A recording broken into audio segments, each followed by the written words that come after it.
গল্পের নাম সুখমণি। পূর্ব বাংলার একটি ছোট্ট গ্রাম, নাম তার শিউলি। এই গ্রামের পাশ দিয়ে বয়ে গেছে একটি ছোট্ট নদী। সেই নদীর তীরে তালগাছের ছায়ায় ঘেরা এক মাটির বাড়িতে বাস করত এক মেয়ে, সুখমণি। সুখমণির জন্ম এক দরিদ্র পরিবারে। বাবা রহমত ছিলেন গ্রামের কৃষক, আর মা কমলা গৃহিণী ও সবার মায়ের মতো।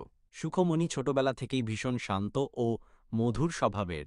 সে যেমন পড়াশোনায় ভালো, তেমনি ভালোবাসত গান গাইতে। তার গলার স্বর শুনলে পাখিরাও থেমে যেত, যেন প্রকৃতি নিজেই শুনতে চাইত তার গানের সুর। গ্রামে সবাই বলতো, এই মেয়েটার মুখে যেন আল্লাহর রহমত আছে। যার কাছে যায় তার মন ভালো হয়ে যায়। একবার গ্রামে ভয়ানক খরা নামে। মাঠে ফসল হয় না, নদীর জল শুকিয়ে যায়, মানুষের মুখে হাসি হারিয়ে যায়। তখন সুখমণি প্রতিদিন ভোরে নদীর তীরে বসে গান গাইত, শান্ত সুরে, ভক্তিমূলক গান। গ্রামের লোকেরা আস্তে আস্তে সেখানে জমতে শুরু করে। কেউ কান্না চেপে রাখে, কেউ প্রার্থনায় মন দেয়। তার গান যেন মানুষকে নতুন করে আশা জোগাত। একদিন এক শহরের লোক, নাম তার অনিরুদ্ধ, গ্রামে আসে।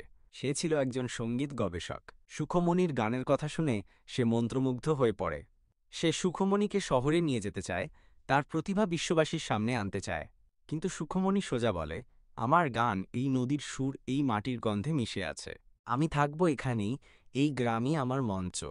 অনিরুদ্ধ অবাক হলেও বুঝে ফেলে, এই মেয়ের গান শুধু সঙ্গীত নয়, এটি ভালোবাসার, শান্তির এবং বিশ্বাসের প্রতীক।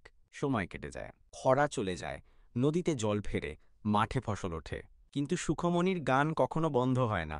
তার গানে আজও সকাল শুরু হয়, আর সূর্য ডোবার সময় শিউলির আকাশে ভেসে ওঠে সেই চেনা সুর। যেখানে হৃদয় শান্ত, যেখানে আত্মা মুক্ত, সেখানে সুখ থাকে।